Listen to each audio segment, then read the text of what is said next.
అలానే మిసెస్ రావు.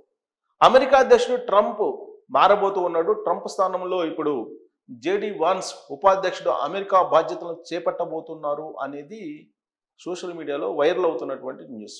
దానికి కారణం లేకపోలేదు. ఈ మధ్యకాలంలో ట్రంప్ ఆరోగ్యం బాగాలేదు అనేటువంటి న్యూస్ తరచూ వస్తూ ఉంది.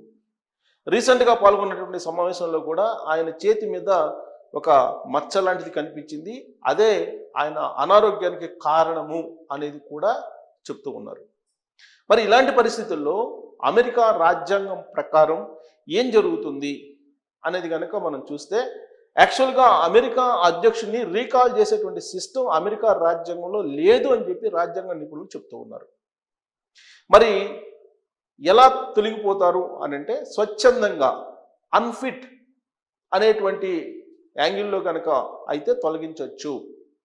ఆయనకై ఆయన స్వచ్ఛందంగా అధ్యక్ష బాధ్యతల నుంచి తొలగి ఉపాధ్యక్షుడిని అధ్యక్షుడిని చేసేటువంటి అవకాశం ఉంది అని చెప్పి చెప్తుంది. అమెరికా రాజ్యాంగంలోని 25వ అధికరణం కింద ఇది సాధ్యము అని చెప్పి అంటున్నారు. రీకాల్ సిస్టమ్ అనేది ఆయా రాష్ట్రాల్లో ఉండేటువంటి గవర్నర్లు అలాగే రాష్ట్ర ప్రతినిధులకు మాత్రమే ఉంటుంది అని చెప్పి రాజ్యాంగం చెప్తుంది. ఇది యాక్చువల్గా నేను ఎక్స్లోకి వెళ్ళి గ్రోక్ని అడిగాను. అది కూడా అదే చెప్తుంది. అమెరికా అధ్యక్షుడిని రీకాల్ చేసేటువంటి అవకాశం లేదు రాజ్యాంగంలో. కేవలం రాష్ట్రాలకు సంబంధించిన గవర్నర్లు అలాగే అక్కడ ఉన్నటువంటి రాష్ట్రాల ప్రతినిధులు అందరూ కలిసి అప్పుడు మళ్ళీ ఎన్నికయ్యి చేస్తే తప్ప, మొత్తం ప్రక్రియను మార్చితే తప్ప సాధ్యం కాదు అని చెప్పి అంటున్నారు. సో అదంతా కూడా ఎక్కడ కూడా సక్సెస్ కాలేదు ఇప్పటివరకు అమెరికా చరిత్రలో. కాబట్టి అధ్యక్షుని రీకాల్ చేసేటువంటి ప్రసక్తే ఉండదు. కాకపోతే ఆయనకై ఆయన స్వచ్ఛందంగా వైదొలుగుతున్నాను అన్ఫిట్ అనేటువంటి కోణంలో కనుక వైదొలిగితే ఇమీడియట్గా జేడీ వాన్స్ ఇప్పుడు ఉపాధ్యక్షుడిగా ఉన్నాడు, ఆయన అధ్యక్షుడు అయ్యేటువంటి అవకాశం ఉంది.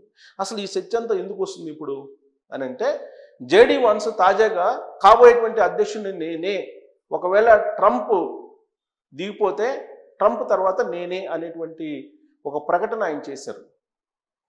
గతంలో కూడా జేడీ వాన్స్ ఈ యాంగిల్లో చేశారు.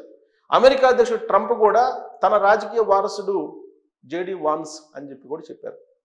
ఎందుకు చెప్పారు, ఏ సందర్భంలో చెప్పారని అంటే, అమెరికా రాజ్యాంగం ప్రకారం 2 టర్మ్స్ మాత్రమే అధ్యక్షుడిగా ఎన్నికల్లో పార్టిసిపేట్ చేసేటువంటి అవకాశం ఉంది.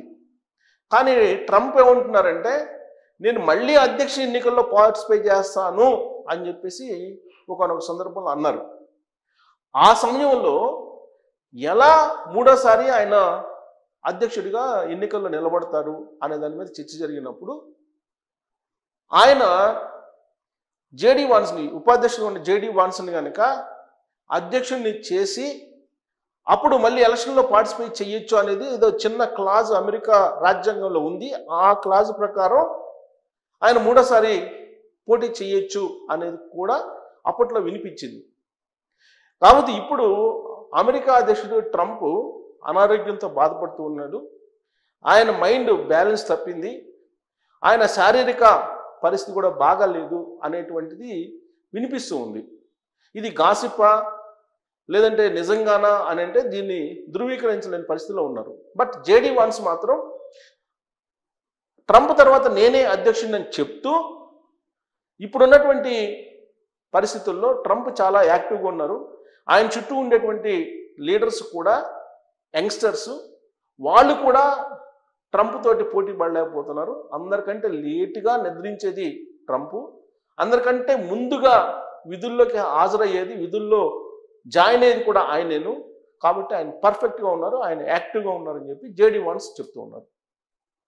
అసలు ఇంత చర్చ జరుగుతున్నటువంటి క్రమంలో జేడీ వాన్స్ కూడా నేనే అధ్యక్షుడిని ట్రంప్ తర్వాత అని చెప్పి చెప్తున్నారంటే, బహుశా రాజ్యాంగం ప్రకారం ఒకవేళ ట్రంప్ కనుక పక్కకు దూలితే తానే అధ్యక్షుడు అయ్యేటువంటి అవకాశం ఉందని చెప్పి ఆయన చెప్పొచ్చు. అమెరికా పౌరుల్లో కూడా జేడీ వాన్సే ట్రంప్ తర్వాత అనేది కూడా వినిపిస్తుంది. యాక్చువల్గా ట్రంప్ తీసుకున్నటువంటి నిర్ణయాలు వివాదాస్పదం అవుతున్నాయి ప్రపంచవ్యాప్తంగా, అలాగే దేశీయంగా కూడా. అమెరికాలో ఆ దేశ పౌరులు కూడా ట్రంప్ తీసుకుంటున్నటువంటి నిర్ణయాల కారణంగా విసిగిపోతూ ఉన్నారు. అక్కడ ఉన్నటువంటి ఆర్థిక పరిస్థితి చిన్నాభిన్నం అవుతుంది, ద్రవ్యోల్బణం పెరిగిపోతుంది. ఫెడరల్ బ్యాంకు ఎంత వడ్డీ రేట్లను తగ్గించినప్పటికీ కూడా అది కంట్రోల్ కావట్లేదు. ఇలాంటి పరిస్థితుల్లో అక్కడ నిరుద్యోగం పెరిగిపోతుంది. అసలు అమెరికా అధ్యక్షుడు ట్రంప్ తీసుకుంటున్నటువంటి నిర్ణయాలు అమెరికా పౌరులకే నచ్చట్లేదు. అందుకే వాళ్ళు రోడ్ల మీదకి వచ్చి ఇటీవల కాలంలో ట్రంప్ని వ్యతిరేకించారు. ట్రంప్ మీద సర్వేలు చేస్తే ఆయన అధికారంలోకి వచ్చిన తర్వాత కేవలం సంవత్సరం లోపలే ఆయన దాదాపుగా గతంలో ఏ ప్రెసిడెంట్ కూడా కోల్పోనంత మద్దతుని కోల్పోయాడని చెప్పి ఆ సర్వేల్లో తేలింది. అందుకే ఆయన్ని అసలు రీకాల్ చేసే సిస్టమ్ ఉంటే కనుక రీకాల్ చేస్తే బెటర్ అనేటువంటి ఒక ఒపీనియన్కి అక్కడ ఉండేటువంటి పౌరులే వచ్చారు. ఇక విదేశస్తులు ఎవరైతే అక్కడ అమెరికాలో నివసిస్తున్నారో వాళ్ళైతే బిక్కుబిక్కుమంటూ బతుకుతూ ఉన్నారు. ఏ రోజు ఏమవుతుందో తెలియనట్టు పరిస్థితి. ఈవెన్ గ్రీన్ కార్డ్ హోల్డర్స్ కూడా శాశ్వత పౌరులు కాదు అనేటువంటి విషయాన్ని ఉపాధ్యక్షుడు జేడీ వాన్స్ చెప్తున్నారు, అమెరికా అధ్యక్షుడు ట్రంప్ కూడా చెప్తూ ఉన్నారు. ఇప్పుడు 5,50,00,000 మందికి సంబంధించినటువంటి వీసాలని రివ్యూ చేయమంటున్నారు ట్రంప్. రివ్యూ చేసి వాళ్ళ యొక్క నేపథ్యం ఏంటి, వాళ్ళు అమెరికాలో ఉన్నటువంటి కాలంలో ఏం చేశారు, ఎలా వ్యవహరించాలో, వాళ్ళ బిహేవియర్ ఏంటి, వీటన్నిటిని స్క్రూటినీ చేసిన తర్వాత వీసాను రద్దు చేసి వాళ్ళ దేశానికి పంపించేసేయండి, ఒకవేళ నెగిటివ్ ఆస్పెక్ట్లో కనుక ఉంటే అనేటువంటి నిర్ణయాన్ని తీసుకున్నారు. స్టూడెంట్స్ వెళ్ళట్లేదు, యూనివర్సిటీలు ఖాళీగా ఉన్నాయి అమెరికాలో.